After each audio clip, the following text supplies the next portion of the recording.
Welcome back to more Sip the Tally. I'm your host, Coach Evans. And today we're going to take a look and recap the first day of Super Wild Card Weekend, where we had the Houston Texans defeated the Cleveland Browns and the Kansas City Chiefs beat the Miami Dolphins.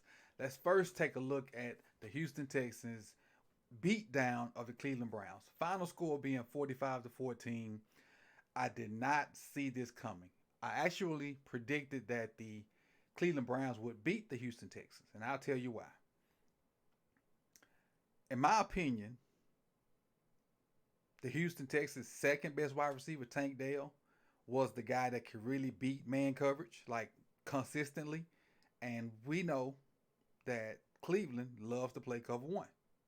And not trying to shade Nico because I like what the Texans are doing. I'm just trying to explain my logic as to picking the Cleveland Browns. And we know that how good Miles Garrett is.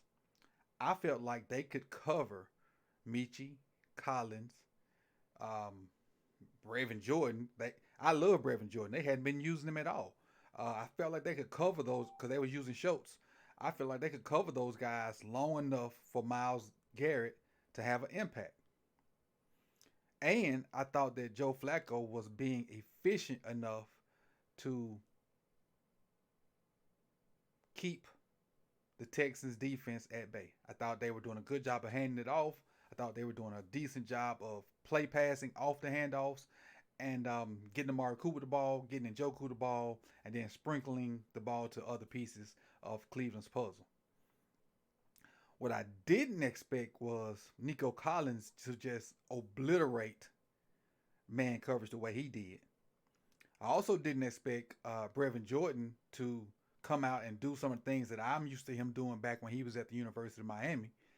I didn't expect Joe Flacco to turn into the Joe Flacco that I kind of despised in his last couple of years in Baltimore, but he did two pick sixes and, if I'm not mistaken, consecutive um, possessions. Let me see.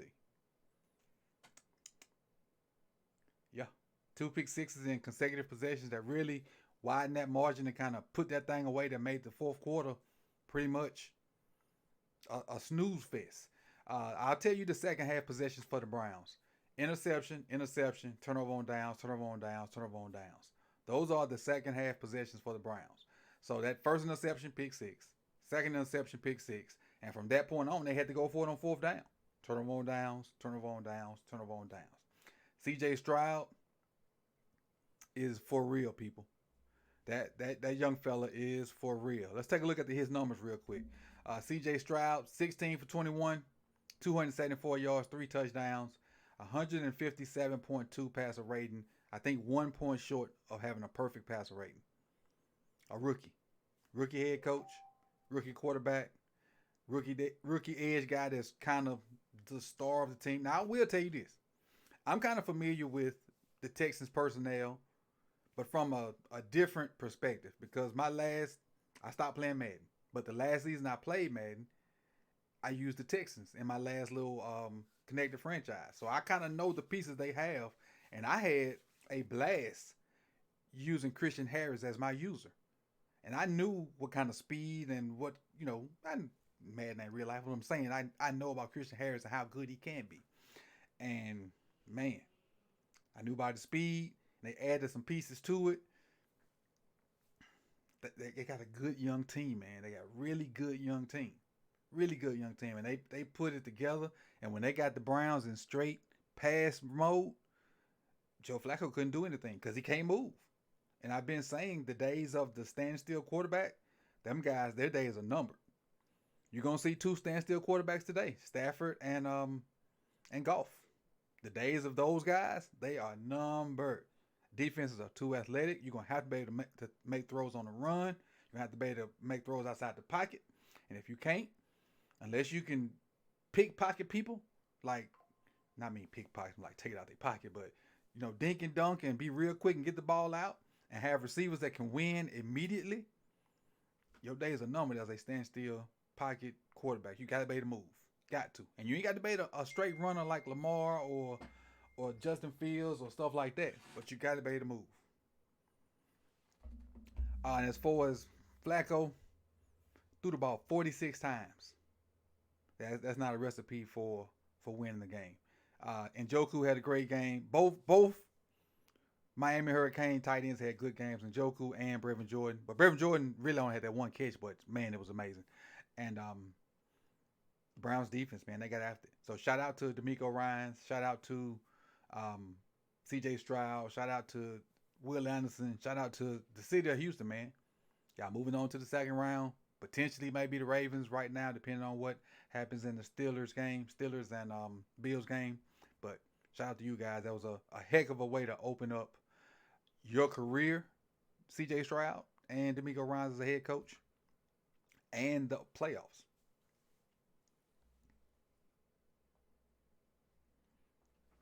The second game of Super Wild Card Weekend, the Miami Dolphins and the Kansas City Chiefs.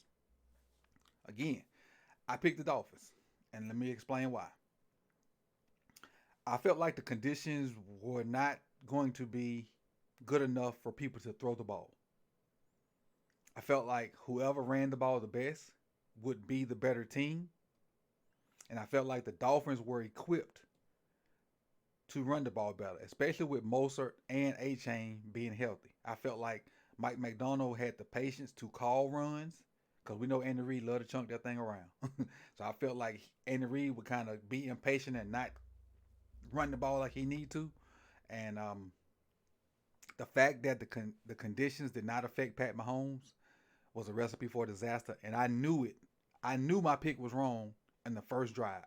If I'm not mistaken, the first 3 or 4 plays were all passes. Were all passes. First play, shotgun pass, incomplete Mahomes. Second play, shotgun pass, incomplete Mahomes. Third play, pass short right. I knew right then, even though them passes were incomplete, that my pick was going to be wrong, because I knew Kansas City was going to throw the ball regardless. I was like, yeah, I screwed this one up. But again,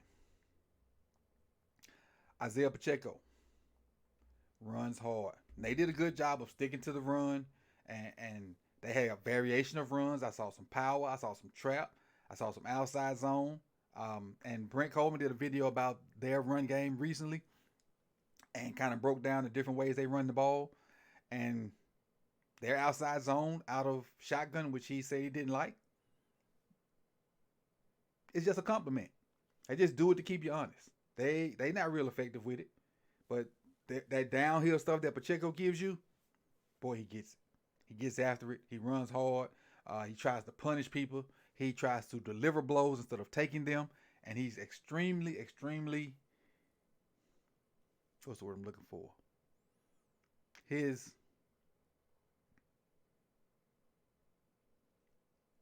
excitement, his passion for his runs and his playmaking, it just filters to the rest of the team. And I can tell when he has a good run and he gets up excited and shows that emotion, that goes through the offensive line. That powers the offensive line to go out and want to do it again. I want to see him do that. So, and we all know Pat Mahomes can throw it around. And whenever they got in a situation where it was 3rd and 1 or 4th and 1 or 4th and 2 or 4th and 3 or 3rd and 3, and the Dolphins actually covered the receivers, Pat ran for a first down. So the Kansas City Chiefs played great situational football. And the Dolphins could never really get anything going other than that one deep pass to Tyreek. That was it. They never could get anything going. So the 2 teams that have advanced so far, Houston Texans, Kansas City Chiefs. Today we got some NFC teams playing today because the Bills games were moved. I think we got Detroit and the Rams. And if I'm not mistaken, we have Dallas and Green Bay. So that's on the docket for today. I'll talk about my picks later on my other channel. I just wanted to do a little recap of what has transpired today. We'll have film breakdown of both of these games coming up once the film is made available. So I appreciate you guys for coming out. You could have been anywhere in the world, but you chose to be here with me. Like, comment, subscribe, and share. And I'll see y'all guys soon, man. Peace and love.